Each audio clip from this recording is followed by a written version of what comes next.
끝없이 내리는 비 속에서 가장 두려운 것은 어둠이 아니라 그 안에서 계속 움직이는 무언가이다. 등 뒤에 쭈뼛거리는 소름 주변 세상이 뭔가. 이상하다는 불안감을 느껴본 적 있으신가요? 끊임없이 두드리는 빗소리와 익숙한 풍경을 왜곡시키는 비는 그런 감정을 증폭시키는 경향이 있습니다. 오늘 밤 우리는 비 오는 밤의 장막 아래 평범함과 소름 끼치는 공포 사이의 경계가 얇아지는 세 가지 실화 속으로 들어가 봅니다.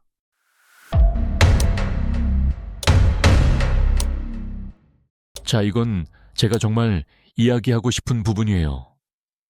모두가 항상 조심하고 냉정함을 유지해야 한다는 걸 확실히 하고 싶어서요. 캐나다 시골 한가운데 있는 마을에서 벌어진 일입니다. 주민들이 떠나서 버려진 건물이 꽤 많은 오래된 마을이었죠. 저와 제 친구들은 마땅한 즐길 거리가 없다는 사실에 지쳐 있었어요. 그래서 우리가 한 일은 이 버려진 건물들을 탐험하는 것이었습니다. 버려진 장소에는 묘한 매력이 있지 않나요? 잊혀진 삶 부패, 그리고 숨겨진 비밀에 대한 이야기를 속삭이는 것 같아요. 하지만 그 매력은 위험한 유혹이 될 수 있다는 것을 저와 제 친구들은 깨닫게 됩니다. 제가 말하려는 경험 이전에 우리에게 너무 심각한 일은 일어나지 않았습니다. 가끔 피 같은 액체를 조금 보기도 했고, 이전에 누가 왔다 갔는지 바닥에 오각형이 그려져 있는 것을 보기도 했지만 그렇게 나쁜 일은 없었어요. 마지막으로 탐험하러 갔을 때까지는요. 어렸을 때 저는 정신병원의 일부인 어린이집에 다녔어요. 좀 이상한 조합이라는 걸 알지만 환자와 아이들이 부족해서 문을 닫았죠. 몇십 년 전 친구들과 함께 그곳에 다시 가보기로 했습니다. 당시 저는 15살이었고 친구들도 대부분 같은 나이였습니다. 잠시 생각해보세요. 정신병원에 딸린 어린이집이라니. 순수함과 취약함이 정신질환의 그림자와 얽혀있는 충격적인 대비입니다. 그 자체로도 이미 불안한 분위기를 조성하죠. 우리가 그곳에 도착했을 때 정말 진부했어요. 안개가 자욱하고 상당히 어두웠으며 비가 부슬부슬 내리고 있었습니다. 우리는 자물쇠로 잠겨있는 정문으로 갔습니다.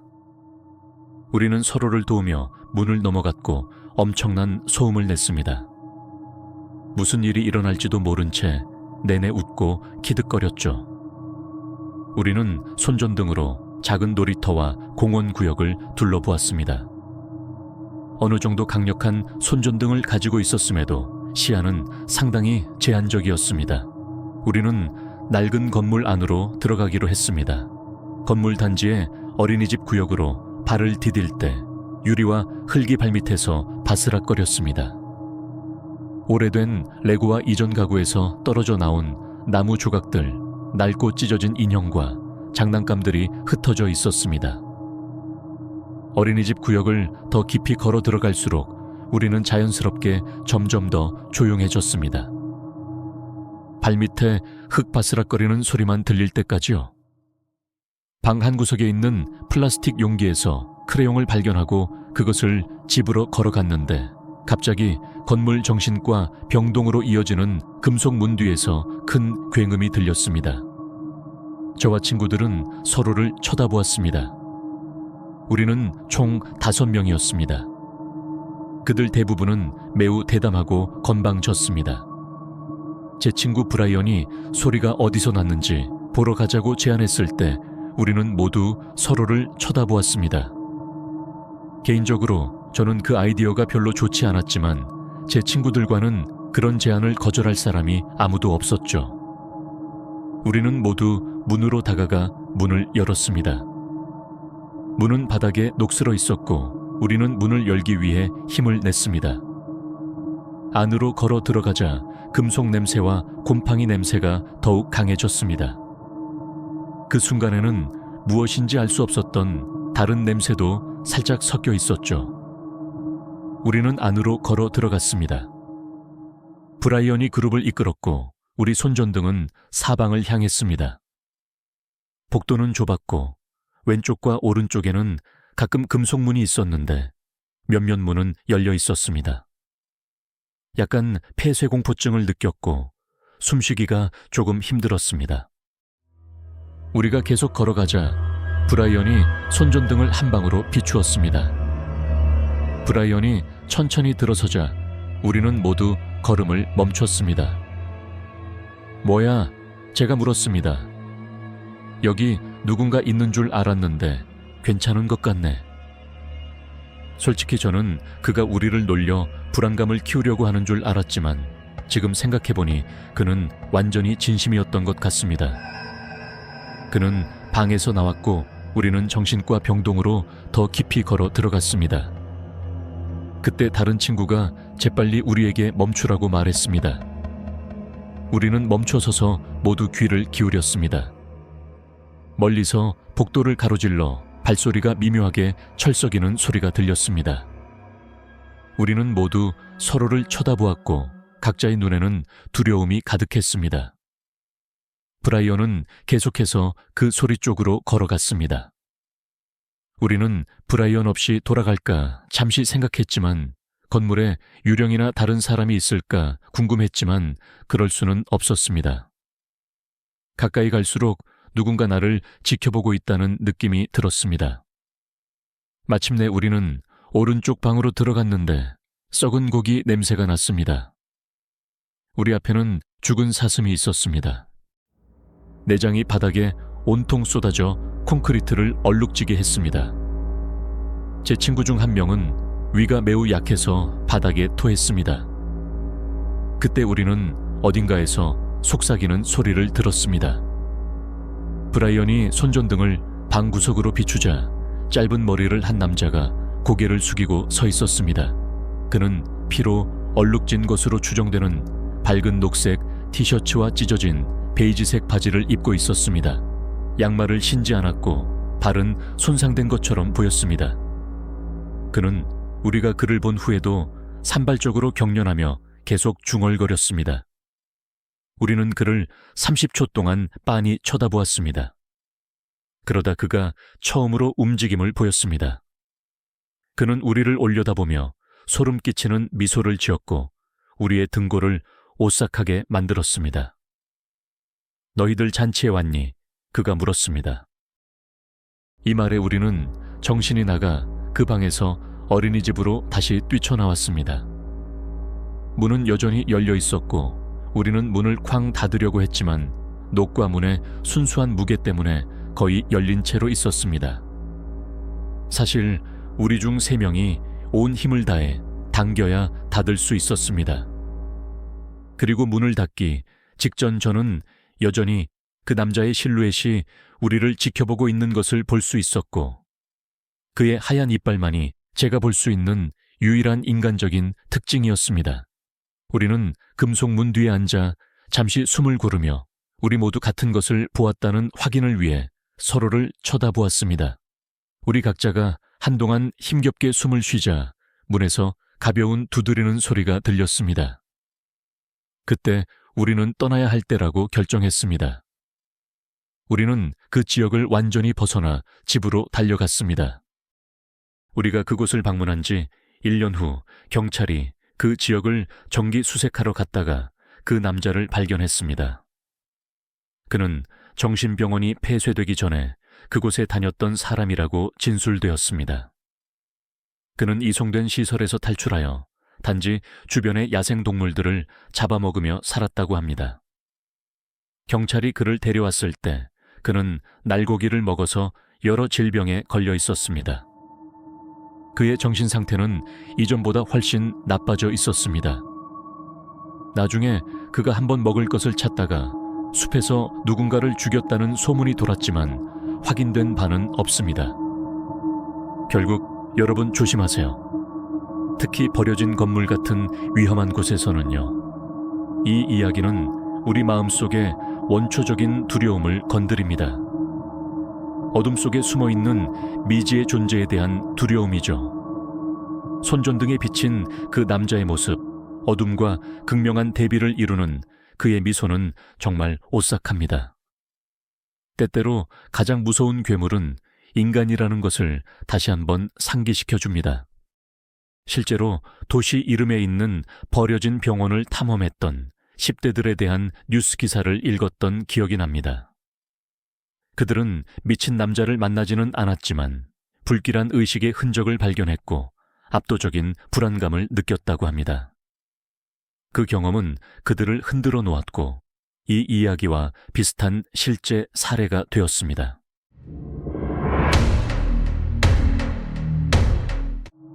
제가 사는 집은 교회의 작은 교회에서 불과 몇백 미터 떨어져 있습니다. 저는 기독교인으로 자랐지만 종교적인 사람은 아니었고 어렸을 때 부모님이 데려가실 때만 교회에 갔습니다. 제가 10대가 되었을 때 아버지가 돌아가셨고 그 후로는 가족 모두 교회를 가지 않게 되었습니다. 그 후에는 친구들이 함께 가자고 할 때만 갔습니다. 지금은 21살이고 시내에 가야 할 때만 교회를 지나갑니다. 교회 옆에 흙길이 있는데 그 길이 주요 도로에 인접한 뒤쪽 주차장으로 이어져 있어서 버스를 타고 직장에 가기 쉬웠습니다. 반대편 마을 입구보다 가까웠고 거기서 버스 한 번만 타면 되었습니다. 저는 쉽게 겁먹는 사람도 아니고 이전에는 겁먹은 후에도 오랫동안 트라우마를 겪은 적도 없습니다. 그런데 3개월 전 그 교회 옆에서 본 것이 지금도 제 마음속 깊이 남아 저를 괴롭힙니다. 그 주 초에 폭풍이 예고되었지만 목요일 아침 일찍 출근할 때는 하늘이 맑았습니다. 별이 빛나는 하늘을 가릴 구름 한 점 없었기 때문에 우산을 가져가지 않았습니다. 첫 미사 시간인 6시까지 문이 잠겨 있어서 주차장 문을 넘어갔습니다. 교회의 경비원은 교회가 우리 가족을 잘 알고 있었기 때문에 개의치 않았습니다. 저는 호텔에서 주방 보조로 일하는데 매우 힘든 직업입니다. 해가 뜨기 전에 집을 나서야 하고 대부분 해가 진 한참 후까지 일합니다. 해를 볼 수 있는 유일한 시간은 수영장 쪽이 보이는 뷔페, 스테이션에 배치될 때뿐입니다. 그날은 평범하게 과로하고 저임금을 받는 날이었습니다. 뷔페 라인에 배치되지 않았고 창문이 없는 주방에만 있었습니다. 그래서 퇴근할 때 침수된 거리를 보고 놀랐습니다. 오후 내내 비가 많이 내렸고 해질녘쯤 그쳤던 것 같습니다. 저녁 8시쯤 호텔을 나섰는데 제 나라에서는 침수된 거리란 적어도 2~3시간은 교통체증을 의미했습니다. 이런 일은 그리 드물지 않았습니다. 저는 이전에 비슷한 상황을 겪어봤습니다. 버스에서 잠을 잘 수 있다는 뜻이기도 했으니 그렇게 속상하지는 않았습니다. 시간이 흘러 자정쯤 다시 비가 억수같이 쏟아졌습니다. 교회 주차장에서 그리 멀지 않은 곳이라 지난 10분 동안 버스가 움직이지 않아 버스에서 내려 걸어가기로 했습니다. 방수 백팩에 휴대폰과 지갑을 넣었고 그 안에는 여벌 셔츠, 집 열쇠, 그리고 칼 세트도 들어있었습니다. 젖는 것은 개의치 않았습니다. 이 시간쯤 주차장 문은 이미 잠겨 있었지만 저는 평소처럼 문을 넘어갔습니다. 주차장은 무릎까지 물에 잠겨 있었고 경비 초소에는 경비원이 없었습니다. 그는 교회 안으로 들어갔다고 생각했습니다. 정말 어두웠지만 멀리 있는 집에서 나오는 작은 불빛에 집중했습니다. 그 정도로 멀리서는 점처럼 보일 뿐이었습니다. 저는 어린이 수영장 같았던 주차장을 힘겹게 걸어갔는데 왼쪽 멀리서 이상한 첨벙거리는 소리가 들렸습니다. 폭우 때문에 그곳에 무엇이 있는지 명확하게 알아볼 수 없었습니다. 하지만 저 혼자가 아니라는 것을 알았습니다. 주차장의 모든 불은 꺼져 있었고 저를 안내하는 유일한 것은 멀리 있는 몇 개의 집 불빛과 그 지역의 지형에 대한 저의 기억뿐이었습니다. 흙길에서 바로 이어지는 길이라 광원에 대해 걱정할 필요는 없었습니다. 빗방울 떨어지는 소리가 모두 모여 둔한 정적 소리를 만들었기 때문에 그 모퉁이에서 뭔가 일어나고 있다는 것을 쉽게 들을 수 있었습니다. 사람이 앉아 있는 듯한 형체를 볼 수 있었고 허리 위만 보였습니다. 가까이 다가가면서 눈이 어둠에 익숙해지자 긴 머리카락과 굴곡진 윤곽 때문에 여자라는 것을 알 수 있었습니다. 그녀는 팔을 휘두르며 물을 튀겼고 주먹으로 물을 두드리며 끙끙거렸습니다. 그녀는 차 2대 정도 떨어진 곳에 있었기 때문에 그렇게 걱정하지 않았습니다. 저는 이전에 미친 사람들을 상대해 본 적이 있었습니다. 저는 그녀를 지나치면서 몇 번 흘끗 쳐다보았습니다. 그러고 나서 흙길로 들어섰습니다. 꽤 불안했습니다. 이 시점에서는 그녀가 제 시야에서 벗어났고 진흙 때문에 걷기가 힘들었습니다. 물은 이제 발목 깊이밖에 되지 않았지만 신발이 진흙에 박혀서 발을 매번 힘겹게 빼내야 했습니다. 작은 물 튀기는 소리에 저는 어깨 너머로 돌아보았고 그 흙길의 어둠 속에서 그 여자는 얕은 물에 얼굴을 받고 엎드려 있었습니다. 저는 얼어붙어 그녀를 도와야 할지 말아야 할지 생각했습니다. 6인치 깊이의 물에 누군가를 익사하게 내버려둔 사람이 된다는 생각은 정말 싫었습니다. 그녀는 저에게서 10걸음 정도 떨어져 있었고 제가 무엇을 해야 할지 결정하기 전에 그녀가 움직이기 시작했습니다. 너무 어두워서 세부 사항을 볼 수 없었지만 그녀의 윤곽은 제가 그녀가 저를 올려다보고 있다는 것을 알 수 있을 만큼 충분히 식별 가능했습니다. 그녀는 천천히 손과 발로 몸을 일으키려는 듯 했지만 손은 바닥에 머물러 있었습니다. 저는 이미 이 시점에서 겁에 질려 얼굴이 창백해졌습니다. 다리가 움직이지 않았고 칼을 꺼낼까 생각했지만 움직이기가 두려웠습니다. 그리고 그녀는 손과 발로 기어서 저에게 다가오기 시작했습니다. 이 때문에 저는 전율을 느꼈고 갑자기 집을 향해 전력 질주했습니다. 등 뒤에서 물 튀기는 소리와 함께 기침하는 듯한 거친 숨소리가 들렸습니다. 눈에는 눈물이 가득 차기 시작했고 얼굴에 부딪히는 빛 때문에 멀리 있는 집 불빛이 흐릿하게 보였습니다.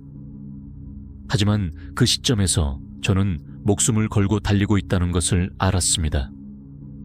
그녀가 따라잡고 있는지 알 수 없었지만 뒤돌아볼 여유는 없었습니다. 그녀가 돼지 멱다는 소리처럼 거칠게 소리를 지르는 것을 들었습니다. 짧고 날카롭고 시끄러운 말없는 분노의 외침이었습니다. 제가 살면서 가장 빨리 달렸던 순간이었을 겁니다. 이 시점에서 저는 빗소리 외에는 아무것도 들리지 않았습니다. 귀를 먹먹하게 하고 끊임없이 격렬하게 쏟아지는 비였습니다. 집이 가까웠습니다. 희미한 현관 불빛이 켜진 몇몇 집들을 지나쳤고 제가 아스팔트를 달리고 있다는 것을 알 수 있었습니다. 언제 그랬는지 모르겠지만 신발을 흙길에 잃어버렸던 것 같습니다. 마지막 굽이 하나만 돌면 드디어 집 문 앞이었습니다. 저는 배낭 지퍼를 억지로 열고 안에서 열쇠를 더듬어 찾았으며 그녀가 여전히 저를 쫓아오고 있는지 미친 듯이 주위를 둘러보았습니다. 집 안으로 들어가 문을 쾅 닫고 쓰러졌습니다. 그날 밤 나머지는 기억나지 않지만 다음날 아침 침대에서 깨어났을 때 형이 모든 것을 알려주었습니다. 그날 밤 제가 집에 왔을 때 형은 깨어 있었고 소리에 놀라 현관문으로 나갔다고 합니다. 형은 제가 무릎을 꿇고 문에 기대어 조용히 흐느끼고 있었다고 말했습니다. 형이 엄마를 깨웠고 두 분은 저를 위로하려 했지만 저는 말을 하지 않았습니다. 질문을 하려 했지만 저는 그저 고개를 저을 뿐이었습니다. 두 분은 저에게 마른 옷을 입히고 침대로 데려갔습니다. 아침 식사를 하면서 저는 무슨 일이 일어났는지 설명했고 엄마는 마을 경비원들에게 알렸다고 말했습니다. 그들이 제 안전을 걱정한다는 것을 알 수 있었지만 제가 느꼈던 두려움을 이해하지 못하는 것 같았습니다. 형은 심지어 농담까지 했습니다. 저는 그날 직장에 가지 않았습니다. 사실 열이 나서 그 주 내내 휴가를 냈습니다. 경비원들은 간단한 조사를 했고 한동안 순찰을 늘렸지만 주차장에서 제 신발 외에는 아무것도 찾지 못했습니다. 저는 이제 어초마다 어깨 너머를 흘끗거리지 않고는 혼자 걸을 수 없습니다. 갑작스러운 큰 소리는 제 심장을 뛰게 하고 빗소리조차 견딜 수 없습니다. 그래도 나아지고 있습니다. 이제 불을 끄고 잠을 잘 수 있습니다. 기어다니는 여자의 형체가 잠들기 시작할 때 보이지 않았으면 좋겠습니다. 그녀에 대해 더 많이 말해줄 수 있었으면 좋겠습니다. 솔직히 그래요. 왜냐하면 어떤 것을 두려워하는 것과 무엇을 두려워하는지 이해하지 못해서 마음이 무서운 세부 사항으로 채워지는 것은 다른 문제이기 때문입니다. 이 이야기는 천천히 타오르는 공포, 즉 차분하게 쌓이는 불안감입니다. 비어둠 고립, 이 모든 것이 내레이터의 취약감을 증폭시킵니다. 그리고 기어다니는 여자의 모습 왜곡되고 거의 비인간적인 형상은 깊은 불안감을 줍니다. 그것은 미지의 것에 대한 우리의 두려움, 비합리적인 두려움을 파고듭니다. 다행히 덜 무서운 이야기지만 제 친구 한 명이 비슷한 경험을 했습니다.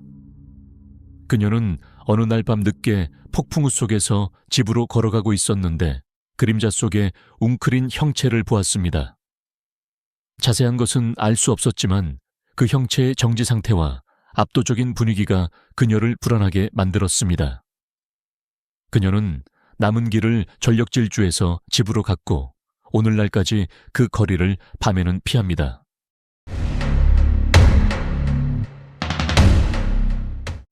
대학에 입학한 지 1년 만에 처음으로 여름방학을 맞아 집에 돌아왔습니다. 우리 집은 여전히 작은 마을 외곽에 있었고 주변은 온통 숲이었습니다. 작은 인공호수도 있었는데 이 호수는 숲을 따라 몇 마일 흐르고 몇 개의 작은 물줄기로 갈라지는 강에서 갈라져 나왔습니다. 집 근처에는 강으로 이어지는 작은 풀밭 오솔길이 있었습니다. 긴 산책길이었지만 어렸을 때 자주 가던 곳이었습니다. 그 숲을 아주 잘 알고 있었고 울창한 나무를 가로질러 가을을 만날 수 있는 곳도 알고 있었습니다. 제가 항상 가던 산책길은 항상 오솔길을 벗어나 북서쪽으로 천천히 가을에서 멀어지다가 몇 마일 걸은 후 서쪽으로 급회전하는 곳이었는데 이 지점에서는 가을이 숲 깊숙이 숨겨져 있었습니다.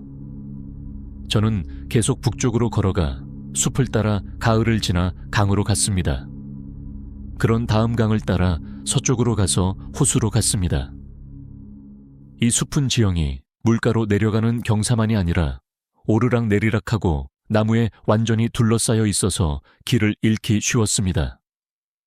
하지만 저는 18년 동안 혼자 또는 아버지와 함께 그곳을 많이 헤매고 다녔습니다. 그리고 그 숲에서 다른 사람을 본 적은 한 번도 없었습니다. 이번 여름에 2번 갔는데 둘 다 혼자였습니다. 처음에는 아침에 나섰고 가을에서부터 급회전하는 오솔길을 따라 걸었습니다. 그런 다음 숲 안으로 들어갔습니다. 1시간 정도 지나 가을에 도착했습니다. 물에 손을 담그고 있는데 멀리 북쪽에서 종소리가 들렸습니다. 뭔가 종을 열렬히 주기적으로 울리고 있었는데 이상하다고 생각했습니다. 잃어버린 사냥개인가 하고 들으면서 소리 쪽으로 움직이기 시작했지만 곧 동물이 아닐 것이라는 것을 깨달았습니다. 소리가 너무 명확해서 목줄에 달린 종으로는 너무 무겁다는 것을 알 수 있었습니다. 계속 움직였는데 종소리는 저에게서 멀어져 갔고 5분 후에 완전히 멈췄습니다. 가을도 종을 텐트 같은 곳에 넣어 가져갈 만큼 크거나 강하지 않았고 강은 아직 너무 멀었습니다. 모든 것을 생각해봤지만 한 가지 명백한 것을 제외하고는 그 소리를 설명할 수 없었습니다. 어떤 이유인지 불편한 느낌이 들었지만요. 분명 사람일 것이라고 생각했지만 그것에 대해 생각하는 것을 멈추고 평소처럼 계속 걸어갔습니다. 그러다 옷소리를 발견했는데 방금 죽은 옷소리가 조심스럽게 참수되어 있었습니다. 분명 칼로 한 짓이었습니다. 상당히 싱싱했습니다.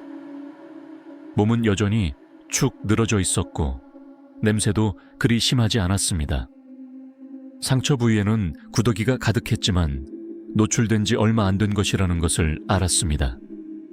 종소리는 가을을 따라 움직였고 저도 그랬습니다. 그래서 오소리는 제가 그쪽으로 걸어가는 동안 그곳에 놓였거나 적어도 그곳에서 참수된 것이라고 생각합니다. 잘 모르겠습니다. 하지만 그날은 다른 일은 일어나지 않았습니다. 일주일 후 그 여름의 두 번째이자 마지막으로 그곳에 다시 갔습니다. 오후 6시쯤 집을 나섰고 1시간 만에 가을에 도착한 다음 강으로 갔습니다. 그리고 늦어지고 비가 꽤 많이 내려서 왔던 길로 돌아가기로 했습니다. 해는 오후 9시쯤 졌습니다. 숲의 빗소리가 정말 초현실적이고 시끄러워서 최대한 빨리 걸어갔습니다. 가장 맑고 탁 트인 숲 부분을 한동안 고개를 숙이고 거의 조깅하듯이 걸어가고 있는데 뭔가 무거운 것에 부딪혔습니다. 냄새는 역겨웠습니다. 참수된 오소리의 시체가 발 앞에 묶인 채 나무에 매달려 흔들리고 있었습니다. 썩은 악취가 나는 주머니 같았고 축축하고 녹색 액체가 흘러내리고 있었습니다. 저는 구역질이 나기 시작했습니다. 머리카락에 끈적끈적한 점액 같은 액체가 묻어 있었습니다. 정말 역겨웠습니다. 처음에는 그냥 쳐다보았습니다. 그러다 몸이 그 액체에 흠뻑 젖은 것 같은 느낌이 들어 격렬하게 몸을 움직였습니다. 비에 흠뻑 젖어 있었습니다. 감각이 혼란스러웠습니다. 강으로 가는 길에 제가 지나간 후에 누군가 시체를 매달았다는 것을 깨달았을 때 마치 얼음물 한 양동이를 뒤집어 쓴 것 같았습니다. 누군가 제가 그것을 볼 것이라는 것을 알고 있었던 겁니다. 그렇다면 누군가 저를 지켜보고 숲을 뛰어다니거나 아니면 동물들이 아닌 나뭇가지가 부러지는 희미한 소리가 들렸던 걸까요? 저는 주위를 둘러보고 조깅하기 시작했습니다. 가을에서 오솔길로 다시 한동안 반쯤 뛰고 반쯤 걷고 있는데 다시 종소리가 들렸습니다. 저는 달아나면서 아버지께 전화를 걸었습니다. 아버지께 서쪽으로 급회 전화는 오솔길에서 만나자고 말했습니다. 그것이 저에게 가장 가까운 오솔길이었고 숲에 누군가 있으니 최대한 빨리 오시라고 말했습니다. 제가 느꼈던 감정을 설명할 수 없습니다. 마치 창자와 위장이 말할 수 없는 감정하는 것 같았습니다. 비에 젖었음에도 불구하고 목덜미의 털이 곤두서는 것을 실제로 느꼈습니다. 어두웠고 저는 최대한 빨리 조깅했습니다. 오솔길이 아직 좀 멀리 떨어져 있어서 불안했고 안전하다고 느끼기에는 너무 멀었습니다. 비는 계속 내리고 있었습니다. 모든 소리가 먹먹했습니다. 모든 것이 이전보다 더 멀리 느껴졌습니다. 종소리는 지난번보다 훨씬 오랫동안 계속 울렸고 한 지점에서는 저를 둘러싸는 것 같았습니다. 두려움과 청각이 손상된 것, 그리고 제대로 숨을 쉬고 뒤집을 수 없다는 사실이 저의 방향 감각을 약간 잃게 만들었습니다. 제가 자동으로 남서쪽으로 향하고 있다는 것을 알았지만 제가 무엇을 하고 있는지도 확실하지 않았습니다. 저는 말처럼 헐떡거렸고 폐에서 기침이 났고 어린아이처럼 크게 울면서 바보처럼 나무십과 나뭇가지에 걸려 넘어졌습니다. 하지만 엄마와 전화 통화를 계속했는데 엄마는 아빠와 함께 오고 있었습니다. 계속 소리가 들렸지만 무슨 소리인지 확실하지 않았습니다. 엄마도 전화로 그들이 오솔길에 도착했고 제가 빨리 뛰어야 한다고 소리치고 있었습니다. 상상할 수 없을 정도로 겁에 질려 있었기 때문에 저는 생존 모드로 들어갔습니다. 숨이 차서 다시 반쯤 뛰고 반쯤 빠르게 걷는 것을 하고 있었습니다. 그런데 숲 아래에서 처음으로 나뭇가지가 부러지는 소리와 선명한 발소리가 들렸고 종소리가 더 크게 울렸습니다.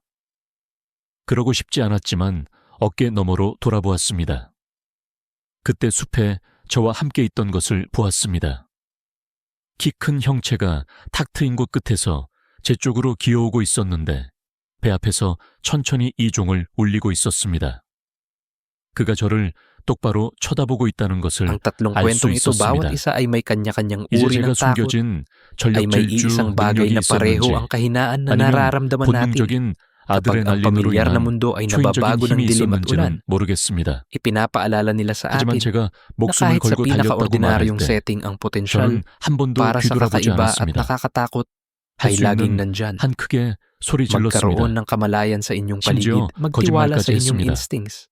At huwag 경찰과 kailanman 전화 통화 maliitin ang 중이야. kapangyarihan ng isang 그들이 gabing 오솔길에 있어. umuulan sa pagpapalakas 아빠 ng dilim 보여요. sa loob 저 at 여기 있어. labas. 저는 아빠 제발 어디 있어요?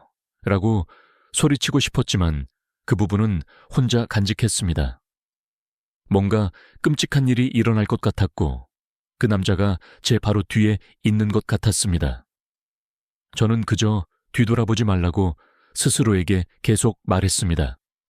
저는 너무 심하게 헐떡거리고 숨을 헐떡이며 울면서 아빠를 불렀습니다. 가방까지 떨어뜨렸는데 채 타서야 가방이 없다는 것을 알았습니다. 휴대폰만이 저의 유일한 귀갓길 같았습니다. 모든 것이 더 이상 현실처럼 느껴지지 않았습니다. 마치 다리가 스스로 움직이는 것 같았습니다. 그 남자가 여전히 저를 따라오고 있는지 알 수 없었습니다.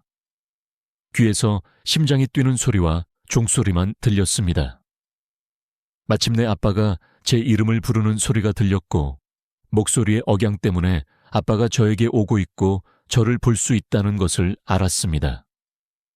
우리는 서로에게 거의 달려들었고 아빠도 종소리를 들었습니다.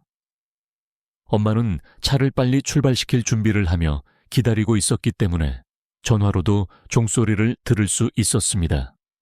이 이야기는 세 가지 중 가장 불안하게 만드는 이야기일 겁니다. 단순히 괴물이나 정신 이상제에 대한 이야기가 아니라 지켜봐지고 있다는 느낌, 사냥당하고 있다는 느낌에 대한 이야기입니다. 평범해 보이는 종은 불안의 상징, 즉 비에 젖은 숲에서 누군가 또는 무언가가 내레이터를 쫓고 있다는 끊임없는 알림이 됩니다. 지켜봐지고 있다는 두려움은 흔한 것이며 고립된 환경에서는 더욱 증폭됩니다. 혼자임에도 불구하고 누군가 자신을 지켜보고 있다는 느낌을 보고하는 등산객이나 캠핑객들의 이야기는 셀 수 없이 많습니다. 이 이야기는 우리가 생각하는 것만큼 항상 혼자가 아니라는 원초적인 두려움을 건드립니다. 이 세 가지 이야기들은 각기 다른 공포를 가지고 있지만 어둠과 비로 인해 익숙한 세상이 왜곡될 때 우리가 느끼는 취약성이라는 공통된 주제를 공유합니다. 이 이야기들은 가장 평범한 환경에서도 비범하고 무서운 잠재력이 항상 존재한다는 것을 상기시켜 줍니다. 주변을 의식하고 본능을 믿으며 비 오는 밤이 내부와 외부의 어둠을 증폭시키는 힘을 결코 과소평가하지 마십시오.